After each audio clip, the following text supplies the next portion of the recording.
Kauban na mayong adlaw. Welcome na usab sa atong programa nga Department and Focus kundi natong makauban ano kaniyang mga ahensya ug buhatan na dinhi sa lokal nga pangamanan sa dakbayan sa Cagayan de Oro pinagi usab sila mga department managers alang silang pagpaabot sa mga inisyatiba, mga programa alang sa kayuhan sa kinatibuk-an dinhi sa aton dakbayan.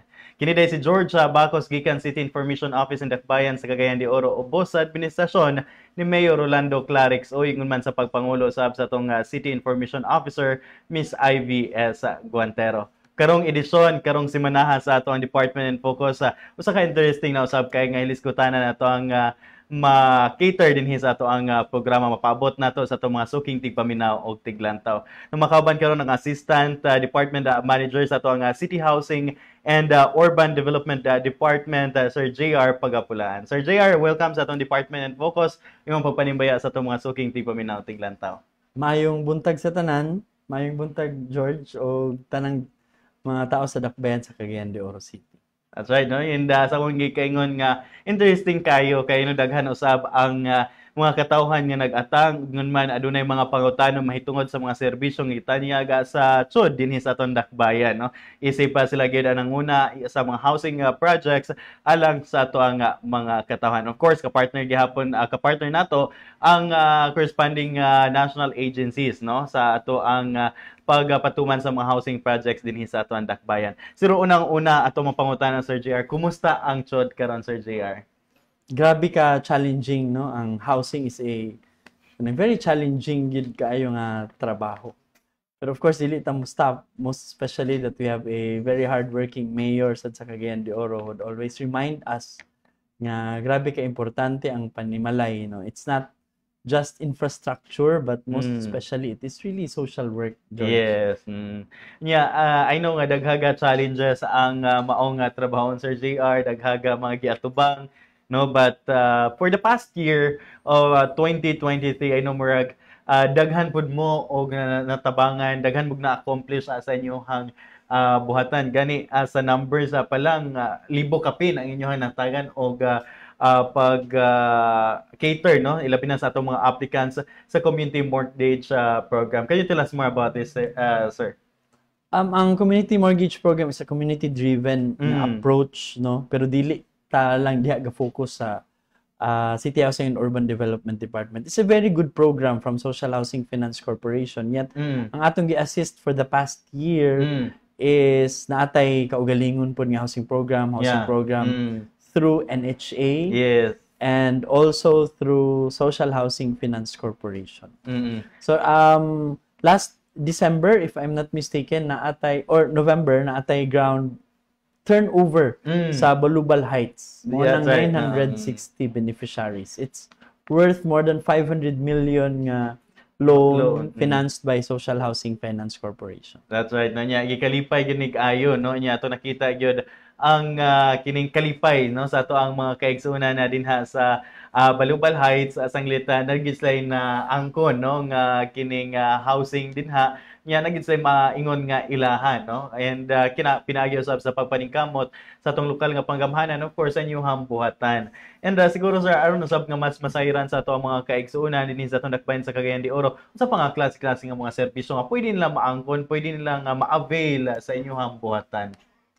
Mainly ang ato gyud lugar sa City Housing and Urban Development Department nga services is kana yung pagpahiluna o pagpangita og pamaagi nga matagaan og relocation ang matag aplikante. Naatay more than 20,000 karon nga applicant. So karon na kadako. Nga naatay more than 20,000 nga applicants pero ang atong backlog is higher than that. Okay. Mao lang ng mga walk-in nga gaadto sa opisina. Pero according to data from DSUD, it's more than 30,000. Okay. And according sa Housing Summit last year, moabot gyud og 70,000 ang housing backlog. So yung nana kadaghan pa ana gyud kadako. Kanya plus kinahanglan pa ni siya og pag-review, no? Siguro na masabtan Sir JR ang proseso ba sa ato ang pag himo og unsay because daghan gyud pangutanan, no, kay siguro adunay pipilang dugay naman ming ga-apply, dugay naman ga pa sa mga requirements, pero until now wala kay dili man gud pod siya in one snap na nadayo balay, no. Pero siguro anong mas masabtan nato, masabtan sa to mga sukinti paminaw tiglantaw sa proseso sa pag-apply aron usab sila maka-avail sa maong cancer sa housing projects nato ni sa Dakbayan. Oo. Naamagoy usahay nga moadto ang beneficiary or applicant moadto sa opisina nga once ka-apply, tan-aw nila nga diretso na din sila qualified. Of course, ato nang tan-awon, ato nang pre-qualify sa tanan mga aplikante, George, no? Ang pinaka-importante nga tan-awon nato is naabay threat sa ilang gipuy-an karon. Ang ato yung i-prioritize is katong yung ma-demolish. Katong urgent gid. Katong urgent gid karon. Ang pinaka-urgent siguro ang atong tan-awon is kanang naa sa suba. Kanang bitang in between sa boulevard and sa river. Kanang sa boulevard lang daan ang pag-construct ana. Kay no build zone man po siguro na dira. It's regulated nga zone. So dili gid siya pwede for residential kay hazard pud siya. Yes. Kung naay mga baha. Unya always sad mi i-remind sa CDRRMD nga office nga kailangan sad nga gyud tutukan. Kay dili ta magulat nga mobalik ang sunod nga sendo, binta para ayha pa ta mo action. So mo nang among ga i-facilitate katan-awon as to kinsa gyud katong yung naay threat of eviction. Threat nga ang ilang luna o ang ilang balay is ma-displaced sila. Second is katong wala sad gyoy mga existing houses. Ma-verify man nato through sa atong assessors, magtanaw sila og kaning tanaw tag wala pagid sila property sa Cagayan de Oro City, no? O katos ang mga owners gyud nga nagpuyo sa gyud diha.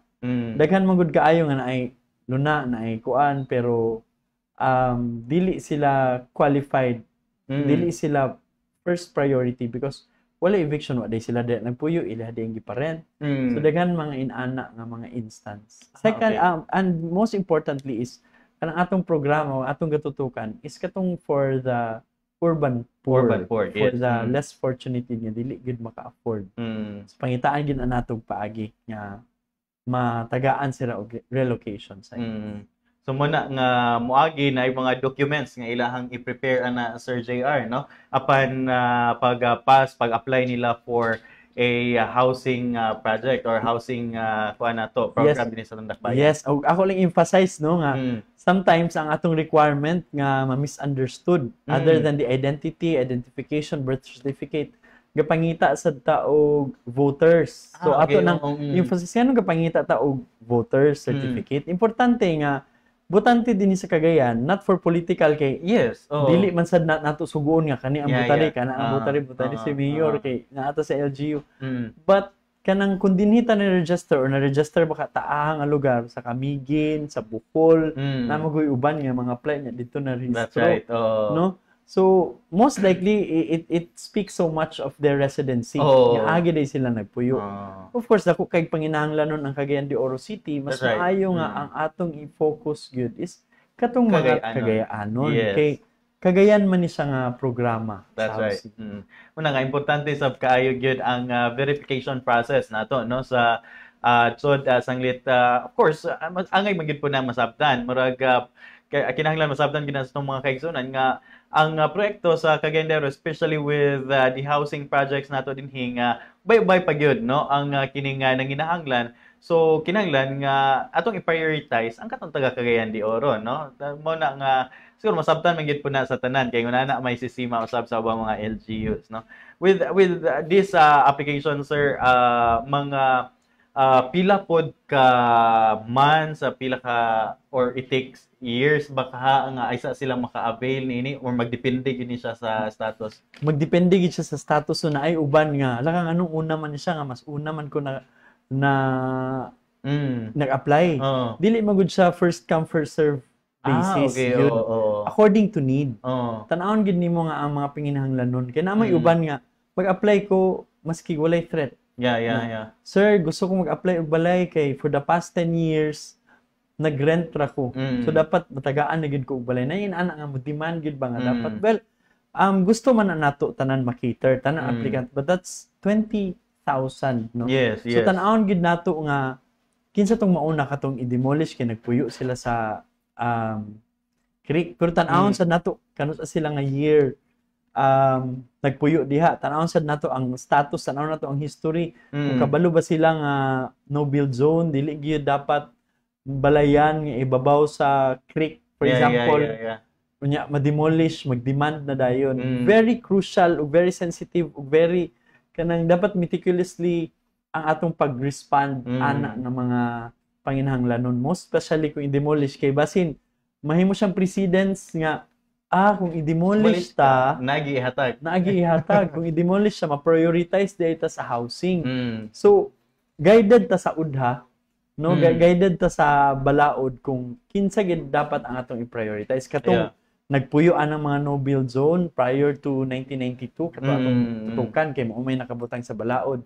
And after that siguro kung kuan depende na dayon na kay di man sad pwede nga dili mo qualified pasagdan na lang mo. Mangita ta og pamaagi gihapon. Pero as to prioritization nakabutang na according sa balaod nga kinsa gid sad atong prioritize. Kay usay mag-demand ba nga parean ng no demolition kung no relocation. Yes, I was about to ask that one, sir. Okay. Kinsa man dayon, like for example, kung private property na ay, let's say, 1 hectare niya nga property, niya ipa-demolish na nay court, na nay court order, na nay tanan nga procedure for demolition unya. Mayon na din nga, no demolition, no relocation, LGU. Naman ang inyong kuan ani, kaning relocation. Kaya kaluoy basad sa mga tao. In fact, luoy gyud na imuhilak sa imong tubangan. Yes. Tan-aw nato, most especially sa case, tan-aw na ang lista sa una sa case, 1 hectare is napulo pa dahil sila nag-start. Well, nag-progress ang case nga niabot siya 10 years, niabot na og 100 ka buo. So tan-aw na kinsa may atong i-prioritize ani, kinsa may atong tan-aw. Tan-aw gito namo ang sa original. Because naman sa uban nga ay pa sila nag-build kabalo na sila nga under litigation mga property. Second is gapangayo kita og tabang sa mga national agencies for this. Kaya nakabutang sad gyud nga in coordination with kaning NHA or SHFC kay sila gid ang gatan-aw sa mga gahimo sad sa socialized housing projects.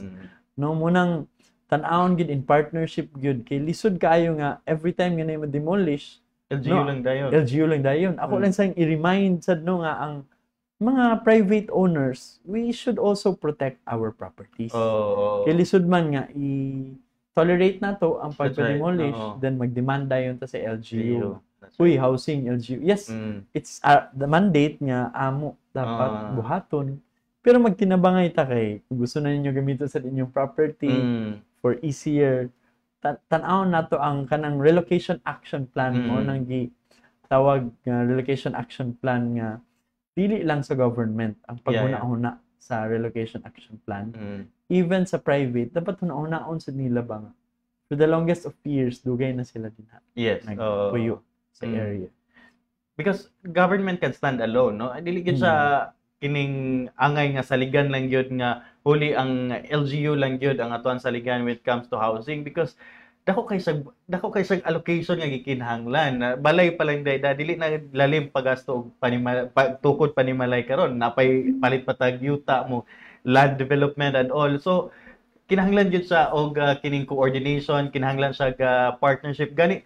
Sir JR, baguhay pa lamang si Mayor Clarix signed ang City Council ga-approve nga musign si Mayor Clarix og kining memorandum of agreement with the housing project or program with regards to kining sa Odette victims, no? Can you tell us more about this, sir? Ang kaning sa Odette, bagyong Odette, di ba? Daghan na kay bagyo nga giagi nga garbi ka major sa Cagayan de Oro City, no? Sendong, Binta, Pablo, Odette, ana.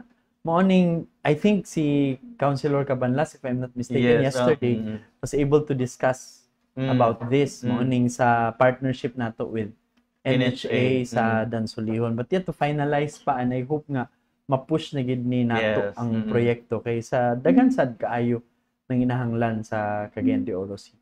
That's right, no? And with kining more partnerships nato, Sir JR, sa NHA and kining housing mga programs and of course agencies nato with ga-concern usab with housing, siguro for the next couple of months and years, makalanta bata og kinini ang mga developments. Kaya of course one of the mantra of this present administration, national PBBM, no, is ang kinimang pambansang pabahay, no. With this move niyang to strengthen the partnership with LGUs and of course kining pambansang pabahay, so daghan pag mga developments as to housing projects din sa atong dakbayan no next coming years. Hopefully this year na natay mga groundbreakings, and dili lang siya for the sake of groundbreaking. Yes, the past year, gihold nato ang groundbreaking atong pahinugon gyud ang atong project. Yes. Dili ta murag endemic mo gud sa mga project nga for groundbreaking, dili man na gusto sad ni Mayor nga once mo groundbreaking, tuloy-tuloy na. Yun. And hopefully we would be able to accomplish a lot. We're thinking of kaning mga 2,000 to 3,000 for this year. So I hope so we would be able to attain that. Kay grabe ang potential. Grabe ang kuan, ang panginahanglan nun. Pero of course, it is a potential nga mag-relevant sad mi as City Housing and Urban Development Department. That's right. Syudad. Nga. Always sad mi remind ni Mayor nga unsa naman ang atong project. Buoy na kaayo. Busa gani kung tan-aw nato sa People's Day, sa una layo pa man kaayo ang City Housing og table. Karon gipaduol ni Mayor kasi kadaghan ito reklamo din na moduol sa loy kay mga tao nya daghan. Yes. Tao ga kuan ga demand for housing lugar no ana. Unya maski pag daghan kay priority unya maluoy gid si Mayor ana during sa People's Day. Mo gid siya pakitan-aw ra gud ani kay luoy kaayo ang mga tao no. So amo gid nang pangitaan og paagi kay sus basin erase me as department wala man mo ikuan contribution. So, yes. Ato gid nang paningwaon nga matubagid ang mga panginahanglanon and we still have a long way to go as a department. And of course, angay pwedeng masabtan sa atong mga kaigsunan, no? Ilabi na katong mag-apply nung kinahanglan kita nga moagi maskin pag moduol mo sa People's Day, well ana mo facilitate si Mayor i-adto mo sa ingtungdang ahensya like sa CHOD, but inikabot ninyo sa CHOD, kinahanglan gyapon mo comply sa requirements kay kita gasunod man gud ta sa mandato, gasulod ta og balaod og mga kining requirements unsay kinahanglan ninyong i-submit, no? Kay kita po'y manubag ni sir sa kining sa kung dili ta mosunod sa tanang mga requirements, no, og proseso nato. So mo na nga di gyud na kadali kay sa ingon pagikaingon sir, target nato for 2024 is around 3,000 housing, no? Nya pila ka book ang kasamtangan ga-apply karon naa sa 20 more than 20,000. More than 20,000. Ya makuan rag 3 mil in 1 year. So dako gyapon kaayo og kuan, no? Dako gyapon, but tigdi lang kay sa hinay-hinay. And for sure, with the initiative of your officer and recommendation, padayon man po siguro gihapon ato ang land banking. Kaya importante sab kay kung natay budget para tukod og balay, kung waputay katukuran, so useless sa gyapon. So sa inyo ha gyapon ni siyang buhatan magsugod kining land banking nato, sir. Oo, busa mapasalamaton gani ko sa among division nga Land and Housing nga Development Division kay dako gid ang na land bank for the past years. I think karon mo lapas siya og 100 hectares. And that can kanang accommodate na ubay-ubay na gyud, no? Ubay nya. Most especially ang thrust karon is for kaning condo type na maabot og at least 4 floors. Then mas madako-dako na gid ang atong ma-accomplish. And I hope gani within this year na atay kanang for 4PH pambansang pabahay para sa Pilipino program nga gidusok gid ni Ferdinand Marcos, our president, no, President Ferdinand Marcos nga naatay project karon nga potential very big project nga to accommodate mga 2,200 beneficiaries. That alone is more than 70%. So hopefully we would be able to really kaning fulfill that within the year. Sa pagatpat na siya. Okay. Na ready na ang land development. So ang kuano na lang is unsang housing agency ang mutabang sa ato facilitate. No. And with this, sir, tungod lagi kay ang development manggod sa padayon ba, grabe ang development sa Cagayan de Oro City, and of course, siguro moabot gid ang panahon nga kulang advantage jud kayo, no, for siguro moving forward ang ato ang estilo na lang ani sir, is dili na katong single detached nga housing, but kato na yung high rise nga housing project nato, kay of course mas makatipid ta sa yuta, mas daghan pud ang ma-accommodate nato ng mga katawhan. Oo. Mga low rise to mid rise siguro. Oo. George, dili sa siguro ta anang High rise. high rise no. Grabe. And pero ang 4PH magod ang requirements sad niya is dapat duol sa syudad in city.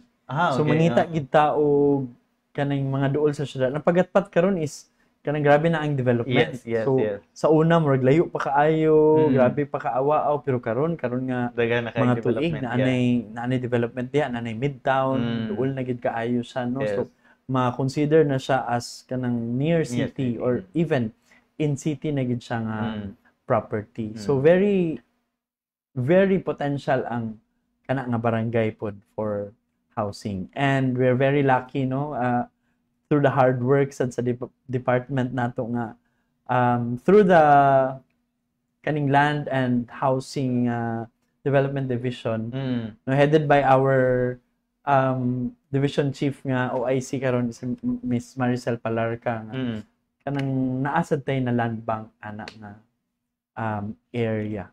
So we are hoping and we wait and see for this year nga maka groundbreaking, maka tuloy-tuloy na dayon ang construction. That's right. No? And we're very excited usab with kini nga maong mga nasa pipeline, no, nga mga project. Di na nato i-disclose tanan kay basin ma-preempt niya ang ato ang but well gapen kamo at gid and daghan nga mga proyekto, especially with housing projects ang ana karon sa pipeline, and soon, no, ato na makuha pinagi usab sa ato ang pagpahigayon niya o groundbreaking man ang development na dayon, no, sunod na niya na. With this, sir, sa kining mga housing project present, ano nga housing projects karon, basin niya ba na ay mamislok nato adunay kining wa na napuy na, so unsay pamaagi nato with it comes to monitoring sa ato ang mga housing projects? Okay, kami always gid sad miga monitor ana. Unya, it has been a problem for so long a time. Yeah, so medyo dugay-dugay na gid kaayo siya nga problema. Dili lang nga dili gapuy-an kun dili laki na ang nagpuyo. Puyo, yes, ingon ana ba. Naapoy illegal nga nagpuyo gid lugar sa kuan niya. Atubid kang mayor nga pwede ba matagaan sila og kuan nga mailakan na.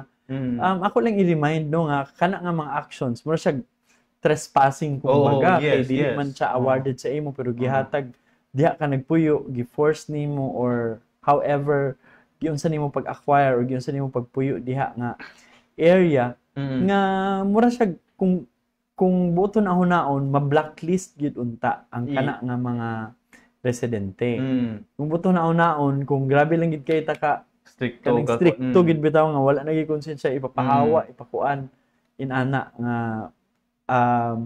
unta ka grabe ang atong bali implementation. But we're trying our best also to also do our part in encouraging people to live sa atong relocation sites.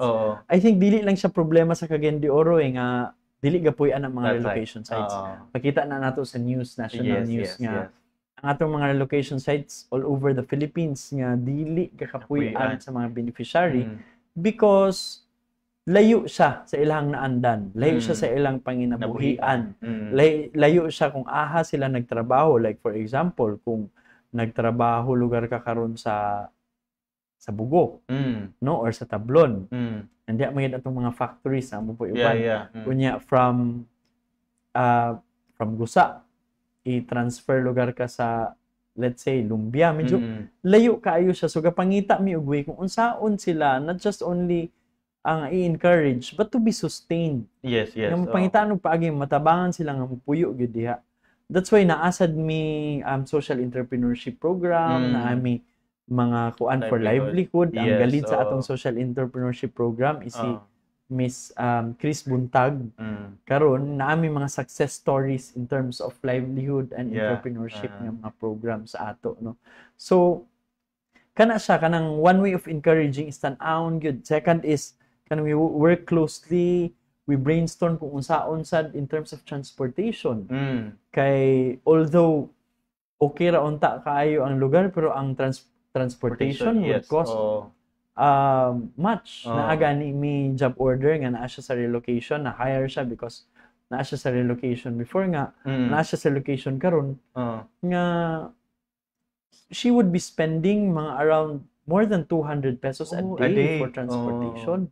So dili siya practical, busa na uban nga mangita kung ahana mag-squat o sa suba kay mao may mas duol. So we try to work hard because our department is not just about the houses or the infrastructure. Daghan gid kaayo ang gabuhaton sad sa among mga staff. Gyud, daghan gid kaayo ang mga employees sa CHUD. No? Other than sa mga relocation sites ng existing, tungod kay naka-provide na wala pa gid diha na kuman ang atong problema kay naapay organizing, tan-awon pa nga di magkayagaw sa sulod, mag-away-away, pay inana nga mga factors, dynamics, mga factors. So muna nga di gyud sayon no kay dili lamang kay sige lang tanggalan banking kining land banking murag kinahanglan po ni strategically nga tun-an gyud pod kay accessible ba siya kining sa panginabuhian pod sa ato ang mga kaigsunan, kinahanglan po nato i-reconsider. So muna nga digid sayon no kay murag dako kayong trabahoon ang kining socialized housing nga problema no dinhi sa ato ang dakbayan, not just dinhi sa atong dakbayan but all over the country no. Mao bitaw nang gihingusgan yun na sa atong national government because present siya not just in Cagayan de Oro but all over the country no. And siguro sir aron usab nga mas masabtan sa atong mga kaigsunan kay base nunya bang labi na katong naminaw nato karon og lantaw nga free dining kining housing kay ikan mo sa gobyerno, well naamang gyapon mo pagabayaran ini. So can you tell us more about this sir? Pwede na to ma-explain sa ato mga kining paminaw tignan to. Okay. Always magina mo yun nga sir, wa mi kwarta kanang inana. Wala bay libre. And sa pagkakaroon wala gyud siya libre, no?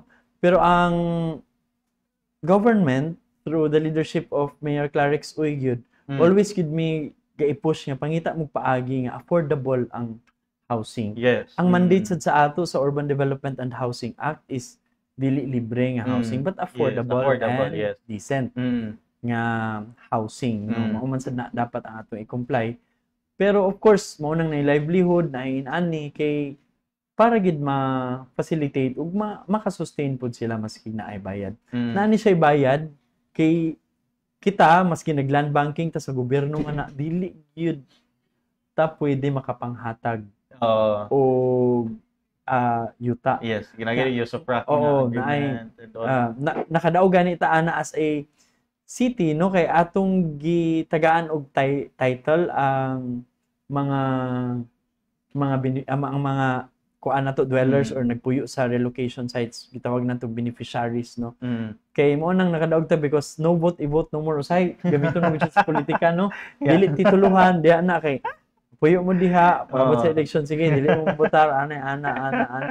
And Mayor Clarix also wants kanang bitang tinuod nga freedom kung maghatag ka ay hatag yun.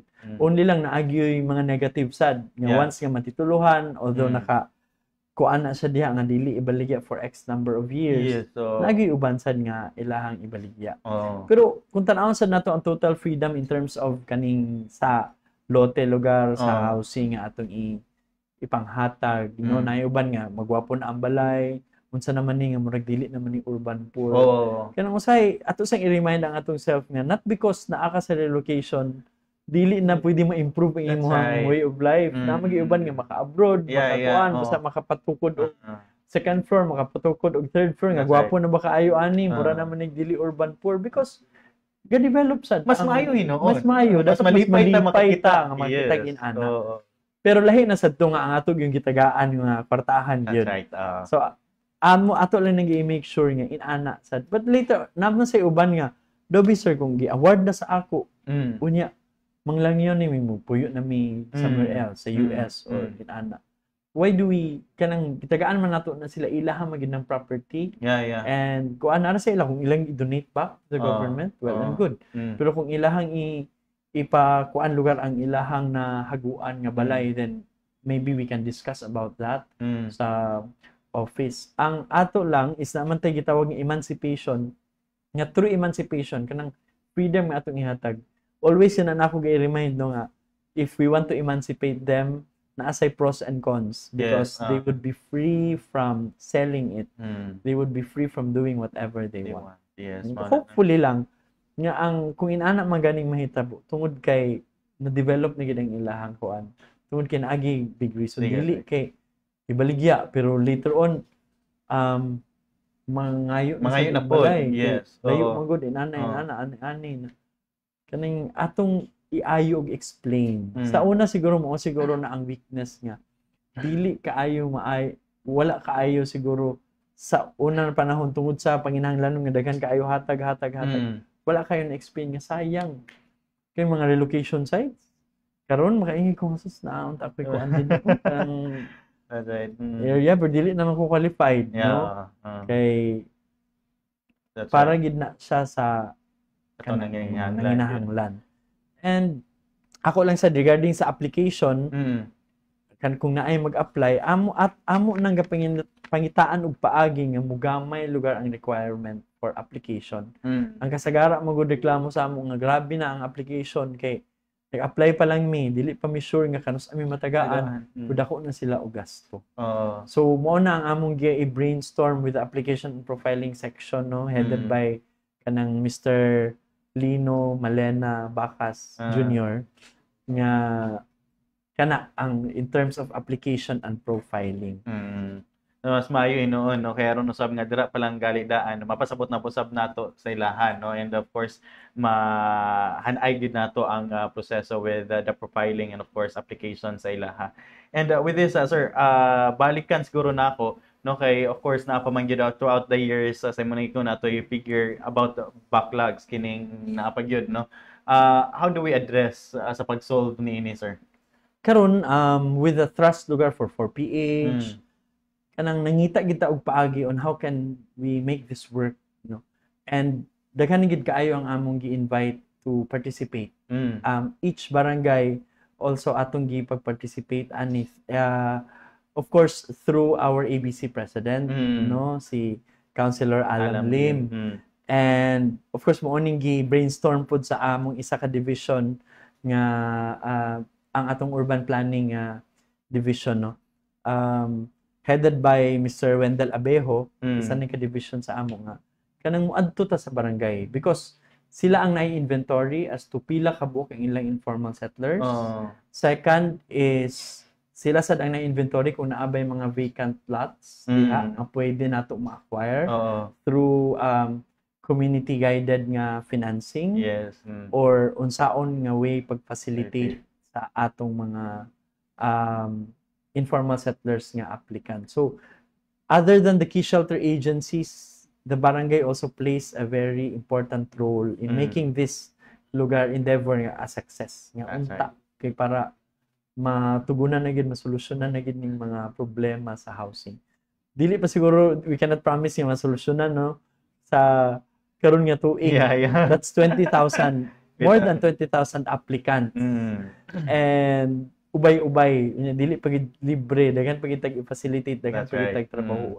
But rest assured through the leadership of Mayor Orlando Clarix Uy, our department head Attorney Samuel Irolio, nga we will try our best really to answer the call for the need of housing sa atong dakbayan sa Cagayan de Oro. That's right. And balikan lang na usab nako sir no kay katong akong pangutana kay ginakabahin usab sa ilahang mga balayro nun. Kay basin matingala mong for last few years na aduna gipanghatag nga libre gyud nga housing, di ba no? Aduna man to gipanghatag nga libre niya basin nila pero nganong libre man to ilahan niya mua dili no? Karon dili naman may maka-avail og libre. Siguro sir, ikaw may makatubag niini sir no? Nganong aduna to libre kani adto nakalabay mga.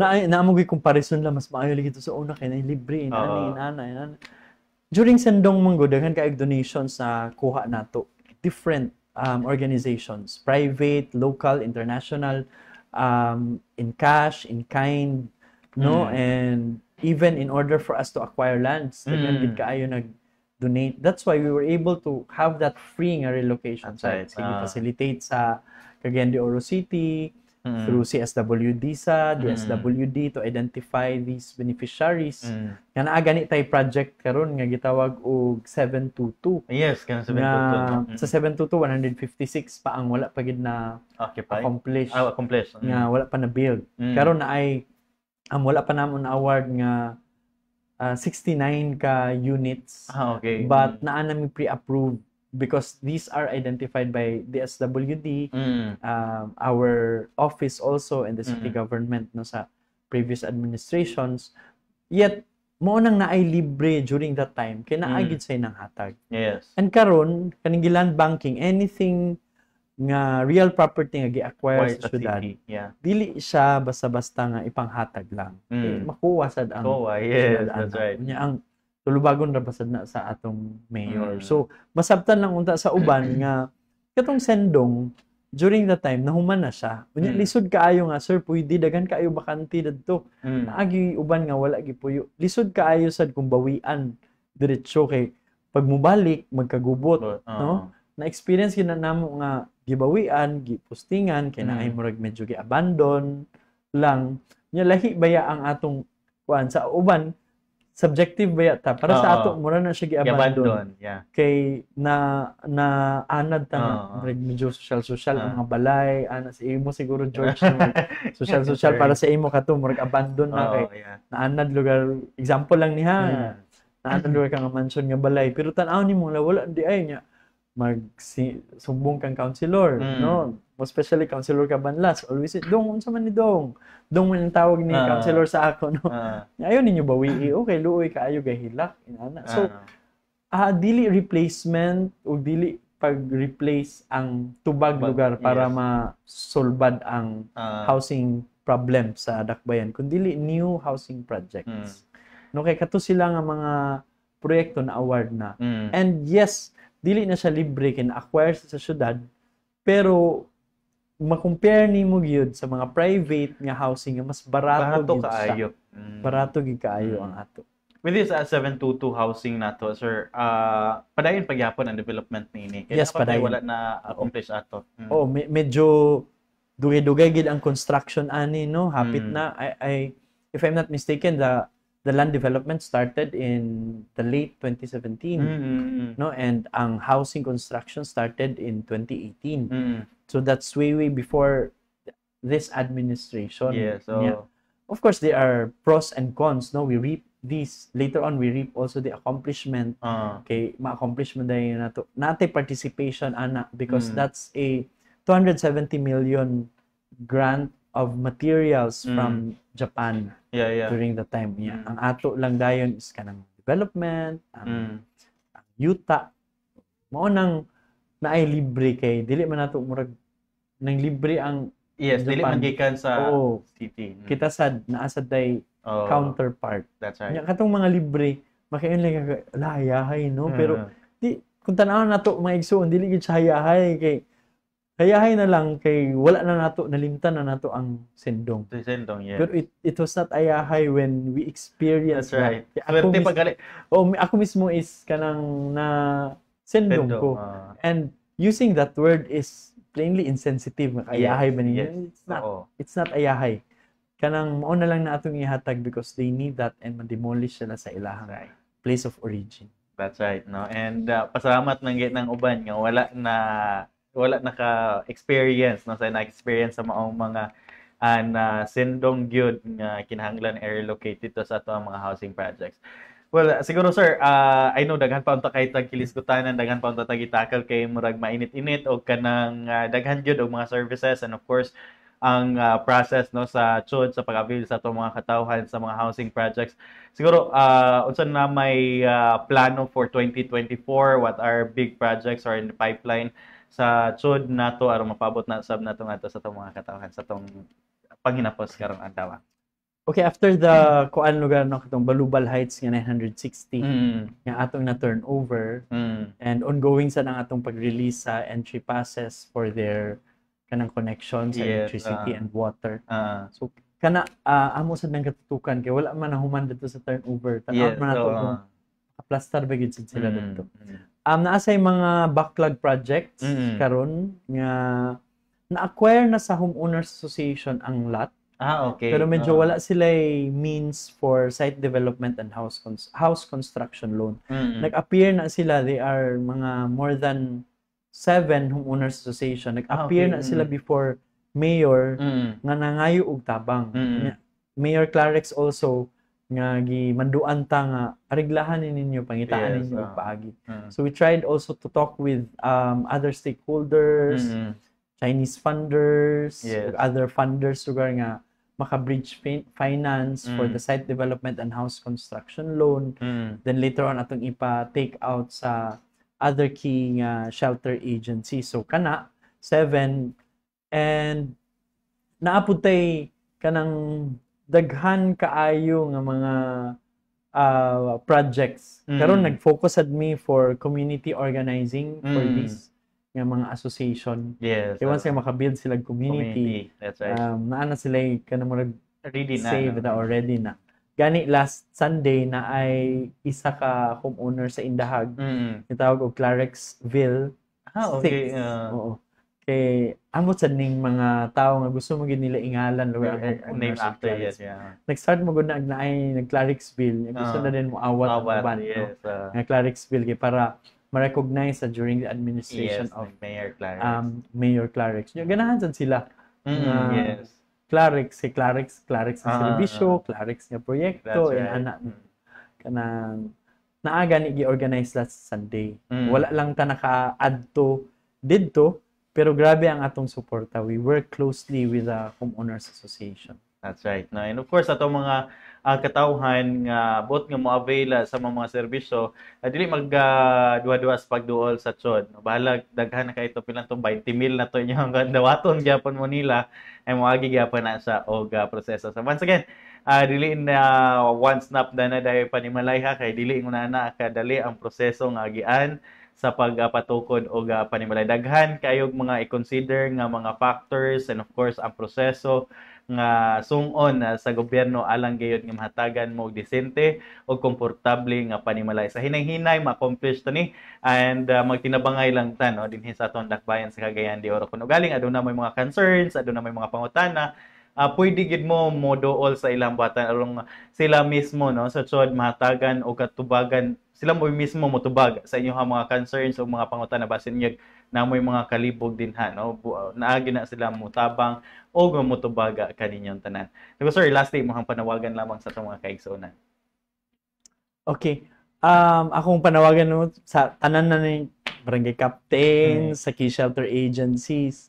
We really need your support in order for us to be successful sa kaning endeavor kaning gusto nato nga proyekto isip tubag sa mga panginahanglanon sa housing sa informal settlers and sa urban poor din sa dakbayan sa Cagayan de Oro City. Andam mo tabang ang City Housing and Urban Development Department.